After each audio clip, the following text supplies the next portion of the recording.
अच्छा, मेरा आज भी वाक़या है मेरे रिलेटिव्स का, मेरी फूफो के बेटे का। वाक़या है मेरा आज भी मैं तकरीबन मेरी एज होगी 7-8 साल। तो मेरी फूफो का बेटा है ना, वो इकलौता बेटा है और उनकी 2 बेटियाँ हैं। और उनके जो मेरे फूफा का काम था, वो एक टेक्सटाइल मिल के ओनर थे, बड़ा उनका नाम था। और बस यही उनकी एक छोटी-सी फैमिली थी। हुआ ये कि उनका जो बेटा था वो मेरे मेरे से बड़े भाई के ही एज का था। तो मैं बचपन से उनको देखता था, वो गाड़ी में घूम रहे हैं। अच्छा, उसके पास उस वक़्त भी गाड़ी होती थी जब वो 8-9th क्लास में था। तो वो गाड़ी में लेके मेरे भाइयों को और मेरे बाकी कज़िन्स को घूमता था। खाना खाने जा रहे हैं, वो क्रिकेट खेल रहे हैं, कभी कुछ खेल रहे हैं, कभी टेबल टेनिस खेल रहे हैं। तो मैंने बचपन से उसको इस तरह से देखा था। अचानक होता ये कि कुछ अरसे के लिए ना वो बिल्कुल ही ख़ानदान से गायब हो जाता है। उसको न वो ना कहीं आता है, ना वो नज़र आता है, ना बाकी भाइयों से, कज़िन से मिलता है। और पता चलता है कि जो उसका उस वक़्त 10th क्लास में या उसको वो फर्स्ट ईयर में था या 10th क्लास में था, उसने स्कूल कॉलेज भी छोड़ दिया। तो जब ये आहिस्ता-आहिस्ता बातें पहले तो छुपी हुई थी, क्योंकि उनको उसकी फैमिली को भी नहीं पता था कि ये सब हो क्या रहा है। तो जब आहिस्ता-आहिस्ता ये बातें खुलना शुरू हुई, तो पता ये चला कि वो कहता है कि मुझे कोई औरत नज़र आती है, जिसकी जो बहुत ज़्यादा शॉर्ट हेडेड है और बहुत ज़्यादा काली है और उसकी नाक नहीं है जिस्म पे, सॉरी फेस पे। और वो मेरे मुझे छेड़ती है, मुझे तंग करती है, मुझे सोने नहीं देती, मुझे खाने नहीं देती, इवन कि मुझे नहाने तक नहीं देती। तो ये सब होने लगा और उसने ना अपने आप को एक कमरे में बंद करना शुरू कर दिया। जो उसका रूम था, वो रूम उसका पहले से ही अलग था। तो वो आहिस्ता-आहिस्ता कमरे में बंद रहने लग गया। इस चीज़ को साल, डेढ़ साल जब गुज़र गया तो उसके वालिद साहब तो काफ़ी परेशान होने लग गए। उन्होंने उसका ट्रीटमेंट, इलाज पहले तो उन्होंने ऑब्वियसली डॉक्टर्स वगैरह को दिखाया, फिर अपने बड़ों से मशवरे किए, फिर उन्होंने किसी आलिम दीन को भी दिखाया। अच्छा, वो तबलीग में उसके वालिद साहब जाते थे, तो वो खुद भी बड़े इस तरह के थे। तो वो पढ़-पढ़ के उस पे फूँकते थे, कुरान पाक की तिलावत लगाते थे, सब कुछ होता रहता था। अब इस चीज़ को तकरीबन इस बात को गुज़र गए हैं 20-22 साल गुज़र गए इस चीज़ को। अब होता ये है कि वो कमरे में अपने आप को बंद कर लेता, कमरे से बाहर नहीं निकलता वो, किसी से मिलता नहीं है, इवन कि अपने घर वालों से भी नहीं मिलता। लेकिन उसके वालिद साहब जैसे ही रात को वो लेट नाइट आते थे, क्योंकि उनकी टेक्सटाइल मिल थी, वो आते थे 10, 11, 12 बजे तक आते थे। जैसे ही उनकी गाड़ी का हॉर्न बजता था, तब जाके वो अपने कमरे से बाहर आता था। उससे पहले वो सिर्फ़ 2 वक़्त या 3 वक़्त का जो खाना उसके कमरे में जाता था ना, वो जाता था और वो थोड़ा-सा दरवाज़ा खोलता था। उनकी मेड या उसकी वालिदा जो मेरी फूफो थी, वो उसको वो खाना पकड़ा देती थी। इसके अलावा वो अंदर उसने गेमिंग पीसी लगाया हुआ था, प्लेस्टेशन और पता नहीं कौन-कौन सी वो गेम्स बैठ के सिर्फ़ गेम्स खेलता रहता था स्टार्टिंग में। आहिस्ता-आहिस्ता वो एक दिन गुस्से में आया, उसने पीसी तोड़ा और अपनी गेम्स तोड़ दी। बाहर आया, सबको चीज़ें तोड़ने लग गया और उसने कहा अपनी वालिदा से दोपहर का दिन के टाइम ये वाक़या, कि आपको समझ ही नहीं आती कि मैं 2 ढाई साल, 3 साल इस बात को हो गए हैं, मैं आप लोगों को पिट-पिट के थक गया हूँ कि मुझे एक औरत नज़र आती है। वो मुझे तंग करती है, ना मुझे सोने देती है, ना मुझे वो खाने देती है, वो कुछ नहीं मुझे करने देती। कहता अंदर हैं, जो अभी आप लोग मुझे खाना दे के गए हैं, वो सारा खाना उसने ज़मीन पे फेंक दिया। इस तरह की चीज़ें होने लग गई। अब जो उसकी बहनें थी ना, वो कहती थी कि अम्मी अब्बू ये ड्रामेबाज़ी करता है, ये है थोड़ा-सा हडेराम, आप इसको फैक्ट्री ले जाना चाहते हैं, ये वहाँ नहीं जाता और ये हर वक़्त इसको गेम्स खिला दो, एसी वाले कम अच्छा मैं आज भी वो सर्दियों में भी बंदा ना विंडो एसी चला के बैठा होता था। इस सब वाक़ये के बाद, पहले नहीं। और उसका रूम का दरवाज़ा खुलता था, उनका 2 कनाल का घर था, तो उसके रूम का जब दरवाज़ा खुलता था ना, मैंने आज भी उनका टीवी लाउंज में ऐसा लगता था जैसे हम किसी ठंडे इलाके में आ गए, इतना उसने बर्फ़ किया होता था अपना कमरा। और वो बहुत मोटी-मोटे ब्लैंकेट्स लेकर उसमें लेटा होता था। ख़ैर उसने जाके अपनी वालिदा को दिखाया कि ये देखिए प्लेट उसने खाना गिरा दिया सारा कुछ। तो वालिदा ने ना अब इस बात को 2 ढाई साल गुज़र चुके हुए थे। वो लोग पहले ही उससे तंग थे, क्योंकि समझ कुछ नहीं आ रही थी अब ये सच बोलता है, झूठ बोलता है, क्या है? तो उसकी वालिदा ने ना उस वक़्त खड़े होकर उसको उसको कहा कि मुझे दिखाओ, मुझे उस औरत से मिलवाओ, कौन है? उसको 2-3 गालियाँ दे दी, औरत को भी और अपने बेटे को। अच्छा वो रोकता रहा कि अम्मी गालियाँ ना दें, अम्मी गालियाँ ना दें, वो अभी सिर्फ़ तंग करती है लेकिन वो बड़ी ख़तरनाक भी है। वो इस तरह की बातें करता रहा। तो उसकी बहनें भी थीं वहाँ पे और बहनें यही कह रही थी कि अम्मी ड्रामेबाज़ी करता है और कुछ भी नहीं। ना कि बस इसने पढ़ना नहीं था और फैक्ट्री नहीं जाना था, काम-काज नहीं करना है, इसको बस हर चीज़ की ऐशो-आराम मिला हुआ है तो ये इस तरह से करता है। तो उसकी वालिदा ने मेरे फूफो ने उस औरत का नाम लेकर नहीं मतलब उसके उसका ज़िक्र करके कि मैं उसको 2-3 गालियाँ दे दी कि अगर वो है तो मेरे सामने है, मैं तो तुम्हें क्या परेशान कर रही है? मेरे सामने है, मैं उसे बताती हूँ। मैंने अभी थोड़ी देर बाद ना वो नहाते हुए कमरे से बाहर आ गया। उसके अच्छा उस वक़्त हम लोग ना मैं भी छोटा-सा था, तो मैं अपनी वालिदा के साथ ना वहाँ चला गया था। उनकी अपनी फूफो के घर ही बैठा हुआ था। टीवी लॉन्च में हम लोग बैठे हुए थे।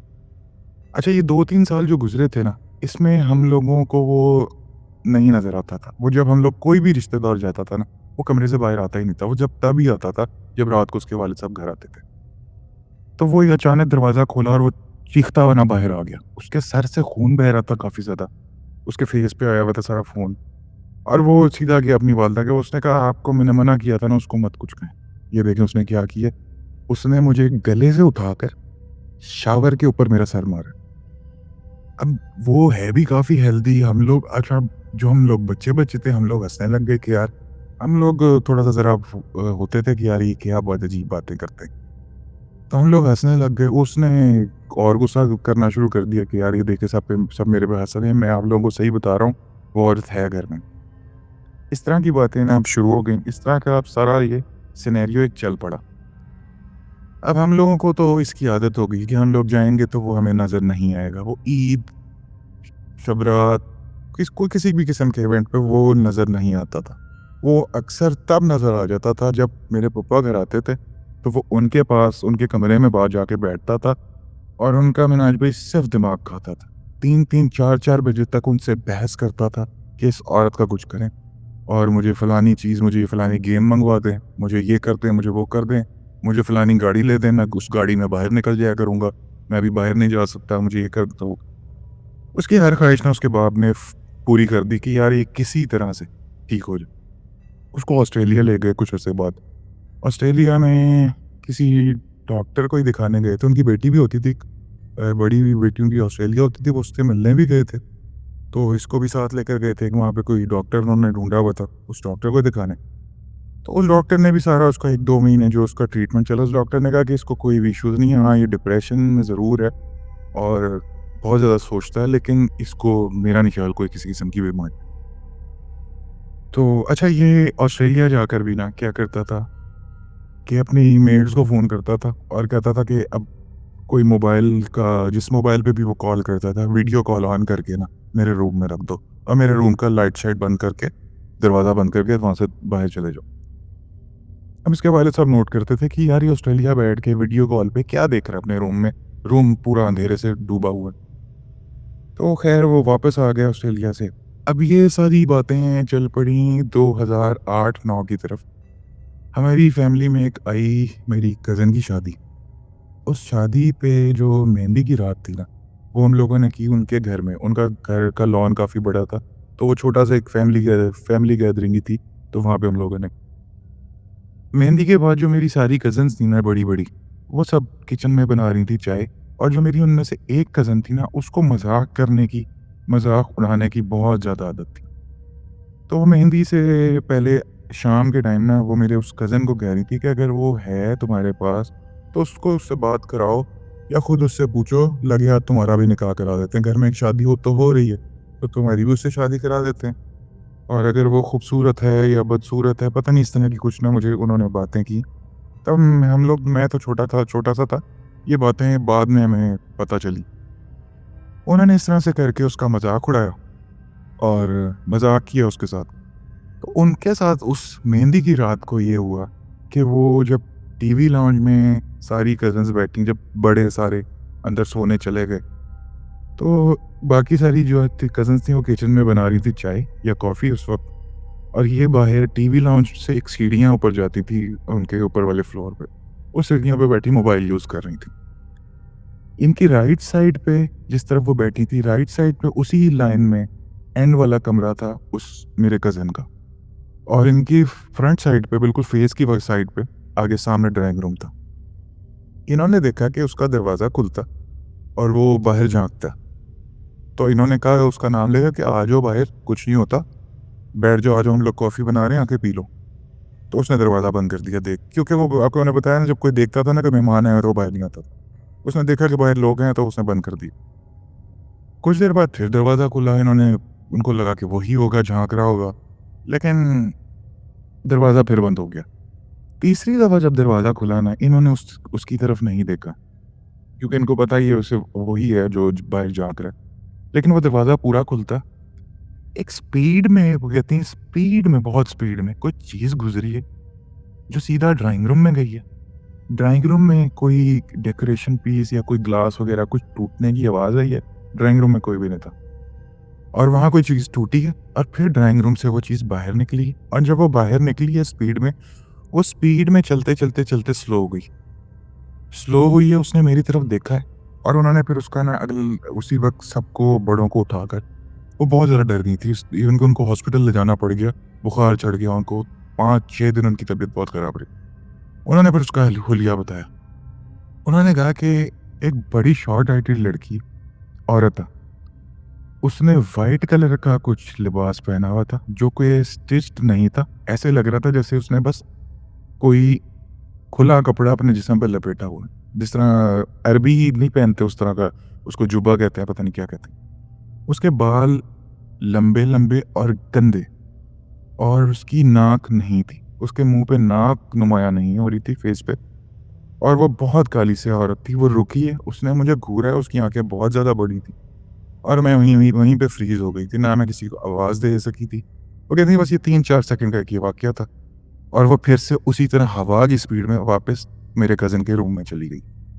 दरवाज़ा खुला और ठा करके दरवाज़ा बंद हुआ। अब उन्होंने जब वो गई हैं, वो कहती हैं उसके भी 2-3 मिनट बाद मुझे होश आया। मैंने चीखें मारी, पूरा घर उठ गया। शादी का घर था, तो दूर-दूर से, कराची से, मुल्तान से, पता नहीं कहाँ-कहाँ से लोग आए हुए थे। तो सब पूरा घर उठ गया। उन्होंने घर में एक शोर मचा दिया कि ये हुआ। तो वहाँ जाकर ना उसके वालिदैन को थोड़ा-सा होना शुरू हुआ कि हाँ यार, ये जो कहता है ना शायद ये सच कहता है। अच्छा, मैं इसके अलावा उनके घर में और बहुत सी चीज़ें ऐसी चलती रहीं, जो हमें नहीं पता, क्योंकि आहिस्ता-आहिस्ता ये हुआ कि ख़ानदान में जब बातें फैलना शुरू हुई ना, तो कुछ लोग मज़ाक करते थे, कुछ तंज़ करते थे, कुछ उनके मुँह पे जाकर मतलब इस तरह की बातें सुना देते थे। तो उन्होंने आहिस्ता-आहिस्ता घर की ये बात बताना ही बंद कर दी। सिर्फ़ एक हमारी फ़ैमिली थी और एक मेरे चचा की, जो करीबी फ़ैमिलीज़ थीं, उनसे वो डिस्कस कर लेते थे। तो मेरी अम्मी को ना, मेरी फूफो, अब ये मैं आपको बता रहा हूँ 2014 से 17-18 तक की बात। मेरी अम्मी को ना जब भी जाती थी तो वो एक है, फूफो मेरी बड़ी परेशान रहती थी। तो उन्होंने पहली दफ़ा तो जब उनको वो औरत नज़र आई ना, तो उन्होंने मेरी वालिदा को फ़ोन किया और वो बहुत रोईं और उन्होंने कहा बस फ़ौरन घर आओ। उन्होंने बताया कि इस तरह वो औरत मुझे नज़र आई है और उसने मुझे धक्का दिया बाथरूम में और कहा उनके साथ कुछ इस तरह का कुछ सीन हुआ, वो मुझे सही से याद नहीं। तो वो आहिस्ता-आहिस्ता ना फिर अब मेरी वालिदा को बताना शुरू हो गई थी कि वो औरत अब मुझे भी नज़र आती है, मुझे तंग करती है, मुझे गिरा देती है, मेरे बाल खींचती है, मुझे सोने नहीं देती, मुझे खाने नहीं देती। अब जो वो उनके बेटे के साथ हो रहा था ना, वही सेम मेरी फूफो के साथ होना शुरू हो गया। इसके अलावा उनके घर में वो औरत किसी को नहीं नज़र आती थी। अब 2018 या 19 में मेरी उस फूफो को एक माइनर सा हार्ट अटैक हुआ, तो वो एक हॉस्पिटल में एडमिट थी। उनसे ना मैं हॉस्पिटल गया मिलने, मेरी वालिदा वहाँ पहले से थी। तो मेरी वालिदा ने कहा कि उसकी मेरी जो उस वक़्त में शादी नहीं हुई थी, तो उन्होंने कहा अपनी जो तुम्हारी मंगेतर है ना, उससे भी कहो कि इनसे हाल-चाल पूछ लो फ़ोन करके। तो मैंने उसको फ़ोन किया, मैंने कहा यार फूफो से ना इस तरह से हाल-चाल पूछ रहा हूँ। मैंने वीडियो कॉल मिलाई, मैं वीडियो कॉल बाहर मिला के अभी रूम के अंदर एंटर ही हुआ, तो पीछे से ना मेरे फूफा आ गए और मेरे फूफा के साथ ये इनका बेटा आ गया। ये घर से बाहर नहीं निकलता, सिर्फ़ फूफा के साथ ही निकलता था। तो फूफा लेकर उसको हॉस्पिटल आ गए कि तुम्हारी चलो माँ है, उससे मिल लो, हाल-चाल पूछ लो, आके हॉस्पिटल बैठो थोड़ी देर। वो जैसे ही रूम के अंदर एंटर हुआ ना, उन्होंने फिर गालियाँ देना शुरू कर दी। उन्होंने चीखें मारना शुरू कर दी, शोर मचा दिया हॉस्पिटल में। उन्होंने कहा इसके साथ फिर वो आ गई है, इसको दफ़ा कर दो यहाँ से। वो अपने बेटे को भी गालियाँ देना शुरू की। वो कहते हैं कि ये भी इसके साथ मिला हुआ है, ये पहले डरता था, ये अब उसके साथ ही मिला हुआ है। तो वो अब हमें तो औरत वो नज़र नहीं आ रही थी, लेकिन वो बेड से उछल-उछल के कह रही थी कि मैंने नहीं आ रहा ना, अगर ये यहाँ पे रहेगा, इसको घर वापस लेके जाएँ। अब वो अपने उस वक़्त दिमागी हालत में ना मुझे वो लग नहीं रही थी, स्टेबल नहीं लग रही थी। तो मैंने अम्मी को कहा, मैं कहा यार मुझे तो लगता है कि इन पे भी ना ये भी थोड़ा-सा हिल गई हैं। तो मेरी वालदा ने कहा कि नहीं, इनको सच में कुछ ना कुछ हो रहा है, ये मुझे 2-3 साल से ये बातें बता रही हैं। तो फिर मैंने वालदा से घर आके पूछा, मैंने कहा क्या बता रही हैं आप हमें तो नहीं बताती। तो उन्होंने बताया कि वो उनको उनका कभी गोल्ड गायब कर देती है, कभी वो औरत, कभी उनके पैसे गायब करती है। वो किसी को घर के अंदर आने नहीं देती, किसी से ताल्लुक नहीं रखने देती इनके साथ। अब मुझे नहीं पता उसकी वो क्या ऐसा करती थी कि ऐसा उनको लगा कि ताल्लुक नहीं रखने देती, किसी से बात नहीं करने देती किसी से। तो ये सारा सीन ना उनके घर चलता रहा, चलता रहा, चलता रहा। अब 2020 आ गया, 2000 कोविड आ गया। कोविड में पहले उसकी हो गई वालदा की डेथ, और वालदा की जो डेथ हुई है ना, उसमें भी उनको दोबारा से हार्ट अटैक आया। उस वक़्त हम लोग नहीं थे पास, वो रात के 3 साढ़े 3 बजे का टाइम था। हमें फ़ोन आना शुरू हो गया कि यार इस तरह अम्मी की तबीयत बहुत ख़राब है, जल्दी से आओ। तो उन ज़ाहिर है उनका बेटा जो है वो तो इस काबिल नहीं था। अब जो हम बाकी कज़िन्स थे ना, वो कोई भी इमरजेंसी होती थी, कोई भी काम होता था, वो हमें कॉल-शॉल करते थे। तो इस तरह से फ़ोन आया, और वो गाड़ी में ना, जो उसकी बहनों ने बताया कि उसकी वालदा के आखिरी अल्फ़ाज़ यही थे, इस औरत ने मुझे मार दिया। इस औरत ने मुझे मार दिया, और अपने हस्बैंड को कह रही थी कि तुम इसे छोड़ना मत, इसका इलाज कराना, और इस औरत को जितनी सज़ा दिलवा सकते हो ना, जो भी कुछ कर सकते हो, इसके साथ वो करना, इसके साथ जितना बुरा कर सकते हो ना, इसके साथ करना। इसने मेरे बेटे और मेरी बेटी की मेरी मेरी ज़िंदगी खराब कर दी। तो वो हॉस्पिटल पहुँची, हॉस्पिटल पहुँचते ही उन्होंने बता दिया कि इनकी तो 5-7 मिनट पहले डेथ हो चुकी है। अच्छा, अब 2000 ये कोविड अभी आया नहीं था मेरे ख़्याल, या शायद आ चुका था ये, लेकिन ये 2020 की बात है, अगस्त की बात है। अब नवंबर में कोविड से उनके वालिद साहब की भी डेथ हो गई, और अब वो हॉस्पिटल में खड़ा हुआ है, और 3-4-5 दिन वो उसके वालिद साहब, मेरे जो फूफा थे, हॉस्पिटल में एडमिट रहे। और वो हॉस्पिटल में वो उसका बिल्कुल नहीं मिनाज भी, वो क्योंकि वो उस वक़्त 15-16 साल का, 14 साल का होगा, या 17-18 साल का होगा, जब से वो कमरे में बंद है। उसके बाद वो ना किसी से उसका कोई बातचीत, ना कोई राब्ता, कभी के बाद सालों साल बाद वो अपने वालिद साहब के साथ कहीं बैठा नज़र आ जाए, सलाम दुआ हो जाए तो हो जाए। तो वो अजीब मासूम सा ना, एक कह लें, बहुत एज तो उसकी होगी इस वक़्त 38-40, लेकिन वो बड़ा एक मासूम सा एक बंदा है। उससे आप कोई भी बात करेंगे तो वो आपको ऐसा लगेगा जैसे यार इसके अंदर ना कोई बच्चा है, जो बच्चा बात कर। तो वो आके सबसे पूछ रहा है कि वो अपने बाप के साथ ना बहुत ज़्यादा अटैच था। तो वो सबसे आके कभी मुझसे पूछ रहा है कि यार अब्बू को कुछ होगा तो नहीं ना? मैंने कहा नहीं यार, आप बेफ़िक्र रहें, कुछ नहीं होगा, इंशाल्लाह ठीक हो जाएँगे। कभी मेरे भाई से पूछ रहा है, और वो एक बंदे से ना 20-20 दफ़ा जाके पूछ रहा है कि यार अब्बू को कुछ होगा तो नहीं ना? तो उस हॉस्पिटल के सामने ना एक पार्क था, हम लोग बाहर पार्क में चले गए सिगरेट वगैरह पीने, तो वो पीछे-पीछे आ गया। तो उसने आके फिर सारा पूछना शुरू कर दिया कि यार अब्बू को कुछ होगा तो नहीं ना? तो मेरा जो सबसे बड़ा भाई है ना, उसने उसको थोड़ा-सा डाँटा। उसने कहा यार तुम एक ही सवाल 20-20 दफ़ा कर रहे हो, और ये जो कुछ भी है हमें नहीं पता असल है या तुम्हारा कुछ कोई और इश्यू है। तुम इस वक़्त अपने तो देखो, तुम्हारी माँ किस दुःख में चली गई, अब थोड़ा-सा अपने बाप का ख़्याल कर लो। थोड़ा-सा ना मैच्योर एक्ट करो, और मत करो ये सब। तुम्हारा बाप इंशाल्लाह ठीक हो जाएगा, और अब जा अपने बाप की खिदमत कर, अपने बाप के साथ फैक्ट्री जाओ और इस तरह से उसका काम सँभालो। मतलब इस तरह से ना थोड़ा-सा उसका लेक्चर दिया। वो ना इस बात पे थोड़ा-सा दूर जाके एक दरख्त, वो बड़ा घना सा एक पार्क बना हुआ है हॉस्पिटल के सामने लाहौर में ना एक, वो एक दरख्त के नीचे जाके खड़ा हो गया। और वहाँ पे फिर मैंने नोट किया कि मैंने कहा यार भाईजान, ये ना वो देखो किसी से बात कर रहा है, तुम्हें इस तरह से नहीं बात करनी चाहिए थी। जो भी है उसका दिमागी मसला है, या उसके साथ सच में कुछ है, लेकिन जो भी है, किसी को इस तरह से बात नहीं करनी चाहिए उसको। तो फिर भाईजान थोड़ा-सा गिल्ट फ़ील किया मेरे सबसे बड़े भाई ने। तो वो गए उसके पास, उन्होंने कहा यार क्या प्रॉब्लम है? किससे बात कर रहे हो? उन्होंने कहा यार ये मुझे पेट तंग कर रही है। ये इधर भी आ गई है, और मुझे आके बार-बार ये मुझे बात कह रही है कि तेरा बाप भी नहीं बचेगा, तेरा बाप भी मैं मार दूँगी। तो वो ना वहाँ पे धाड़े मार के रोना शुरू हो गया बच्चों की तरह। कहता यार इसको मैंने इसको कबूल कर लिया था। मैं इसके साथ रहने लग गया था, इसके साथ खाने लग गया था। मैं इसके साथ कमरे में 10-10, 20-20 घंटे बैठ के बातें करता था। लेकिन इसने ये मेरे साथ बड़ी ज़्यादती कर दी कि ये कहती कि मैंने तेरी माँ को भी मार दिया, तेरे बाप को भी अब मैं मार दूँगी। जबकि उसके बाप को, मेरे पापा को कोरोना हुआ था, जो सच बात है। तो वो ना दाढ़ी मार के रोने लग गया, उसको हम लोग घर ले आए, उसको सँभाला और वो अल्लाह की करनी हुई कि अगले दिन ही उसके वालिद साहब की डेथ हो गई। अब वो दुनिया में सिर्फ़ एक ही बंदे से बात करता था, उसके वालिद साहब थे सिर्फ़।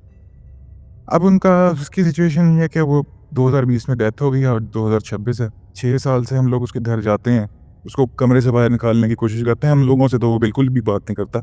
जो बड़े भाई, बड़े कज़िन्स हैं, उनसे फिर भी चलो हेलो हाय कर लेता है। तो उसका घर खाली पड़ा है, दोनों बहनों की उसकी शादी हुई थी और जब हम अक्सर अब अम्मी मेरी क्या करती हैं, वो जाकर बैठ जाती हैं टीवी लॉन्ज में ना, कि चलो वो बाहर नहीं आता कोई बात नहीं, लेकिन उसके माँ-बाप नहीं है, तो हम चलो उसके घर में कुछ देर बैठ ही जाएँ, मौजूदगी भी शायद काफ़ी होगी उसके लिए। तो एक दफ़ा अभी कुछ अर्सा पहले ये हुआ कि मैं वहाँ गया, हम टीवी लॉन्ज में बैठे हुए थे। अब अंदर से ना मुझे आवाज़ें आना शुरू हो गईं, वो उससे बातें करना शुरू हो गया। उससे बातें कर रहा है और उसको गालियाँ दे रहा है, उसको कह रहा है कि तेरे साथ मैंने बड़ा किया, तुझे मैंने कबूल कर लिया, वही बातें जो पहले उसने की। तुझे मैंने कबूल कर लिया और सब कुछ किया, तूने मेरे बाप को मार दिया। आज मैं अल्लाह से ना दुआएँ करता हूँ। उसने ना चीखें मार के ये बातें कर रहा था कि अल्लाह पाक मैं मेरा पैसा ले ले, मेरी गाड़ी, मेरा मेरा मेरे बाप की प्रॉपर्टी, जो कुछ है मेरा बाप छोड़ के गया सब ले ले। इस औरत को भी ले ले जो मेरे सामने खड़ी है। उसको ना गालियाँ दे के ज़िक्र करना, उसका ज़िक्र करना था। लेकिन मेरा बाप वापस कर दे। मेरे पास दुनिया में कोई भी नहीं रहा, जिससे मेरे पास सिर्फ़ एक मेरा बाप था, जिससे मैं हर बात कर लेता था।